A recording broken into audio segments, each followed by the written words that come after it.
ರಾಜಕೀಯದಲ್ಲಿ ಹೊಸ ಸಂಚಲನ ಶುರುವಾಗಿದೆ. ಇಷ್ಟು ದಿನದ ಕಾಯುವಿಕೆಗೆ ಕೊನೆಗೂ ಅಂತ್ಯ ಸಿಕ್ಕಿದೆ.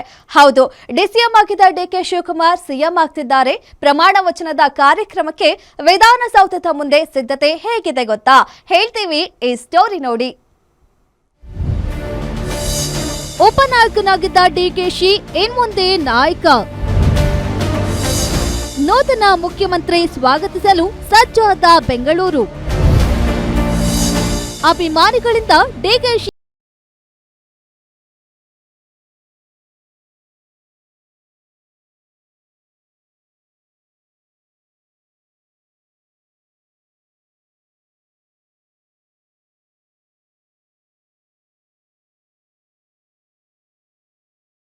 ಸಿಎಂ ಸಿದ್ದರಾಮಯ್ಯನವರು ಹೈಕಮಾಂಡ್ ಸೂಚನೆಯಂತೆ ತಮ್ಮ ಸ್ಥಾನಕ್ಕೆ ರಾಜೀನಾಮೆ ನೀಡಿ ಇನ್ಮುಂದೆ ಹೊಸ ನಾಯಕ ರಾಜ್ಯಭಾರ ಮಾಡ್ತಾರೆ ಎಂದು ತಮ್ಮ ಮಾತಿನ ಮೂಲಕ ನಾಂದಿ ಹಾಡಿದ್ರು. 2023ರ ವಿಧಾನಸಭಾ ಚುನಾವಣಾ ಸಮಯದಲ್ಲಿ ಆಗಿದ್ದ ಅಗ್ರಿಮೆಂಟ್ನಂತೆ ಹೈಕಮಾಂಡ್ ಡಿಕೆ ಶಿವಕುಮಾರ್ ಅವರಿಗೆ ರಾಜ್ಯಭಾರ ಮಾಡಲು ಅವಕಾಶ ನೀಡಿದೆ.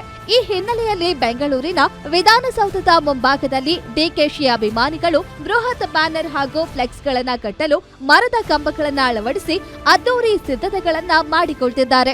ಇದೇ ಹಿನ್ನೆಲೆಯಲ್ಲಿ ಬೆಂಗಳೂರಿನ ವಿಧಾನಸೌಧದ ಮುಂದೆ ಸಾಕಷ್ಟು ತಯಾರಿಗಳು ಆಗ್ತಾ ಇದೆ.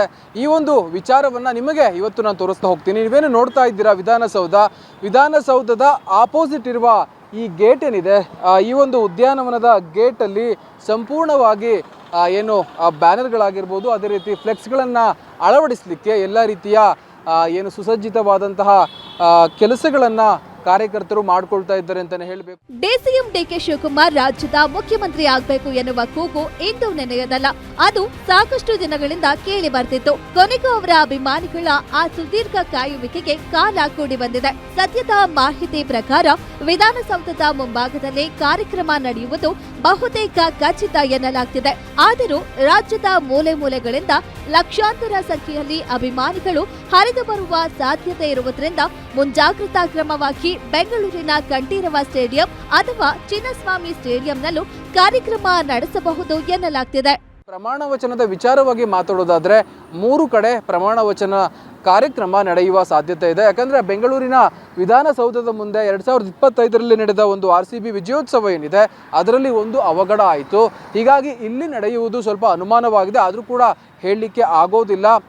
ನಂತರದಲ್ಲಿ ಕಂಠೀರವ ಸ್ಟೇಡಿಯಂಲ್ಲಿ ನಡೆಯುವ ಸಾಧ್ಯತೆ ಇದೆ. ಅದನ್ನು ಬಿಟ್ಟರೆ ಏನು ಚಿನ್ನಸ್ವಾಮಿ ಸ್ಟೇಡಿಯಂಲ್ಲಿ ಕೂಡ ನಡೆಯುವ ಸಾಧ್ಯತೆ ಇದೆ. ಡಿಕೆಶಿ ಪ್ರಮಾಣ ವಚನ ಕಾರ್ಯಕ್ರಮಕ್ಕೆ ಕೇವಲ ರಾಜಕೀಯ ರಂಗ ಮಾತ್ರವಲ್ಲ, ಇತ್ತ ಪೊಲೀಸ್ ಇಲಾಖೆಯೂ ಕೂಡ ಈಗಿನಿಂದಲೇ ಫುಲ್ ಅಲರ್ಟ್ ಆಗಿದೆ. ಲಕ್ಷಾಂತರ ಜನ ಸೇರುವ ಹಿನ್ನೆಲೆಯಲ್ಲಿ ಭದ್ರತೆ ಮತ್ತು ಕಾನೂನು ಸುವ್ಯವಸ್ಥೆ ಕಾಪಾಡಲು ಪೊಲೀಸ್ ಇಲಾಖೆ ಇಂದು ಉನ್ನತ ಮಟ್ಟದ ಸಭೆ ನಡೆಸಿದೆ. ಸಭೆಯಲ್ಲಿ ಎಲ್ಲ IPS ಅಧಿಕಾರಿಗಳಿಗೆ ಕಟ್ಟುನಿಟ್ಟಿನ ಸೂಚನೆಗಳನ್ನ ರವಾನಿಸಲಾಗಿದೆ. ಯಾವುದೇ ರೀತಿಯ ಅಹಿತಕರ ಘಟನೆಗಳು ನಡೆಯದಂತೆ ಇಂದಿನಿಂದಲೇ ಸೂಕ್ತ ಮುಂಜಾಗ್ರತಾ ಕ್ರಮಗಳನ್ನು ವಹಿಸಿ ಕಟ್ಟೆಚ್ಚರದಿಂದ ಇರುವಂತೆ ಖಡಕ್ ಆರ್ಡರ್ ನೀಡಲಾಗಿದೆ. ಒಟ್ಟಾರೆ ಅಂದುಕೊಂಡಂತೆ ಆದರೆ ಸೋಮವಾರ ಇಲ್ಲ ಬುಧವಾರ ಪ್ರಮಾಣ ವಚನ ನಡೆಯುವ ಸಾಧ್ಯತೆ ಇದೆ. Girish Bagur, crime bureau, guarantee news.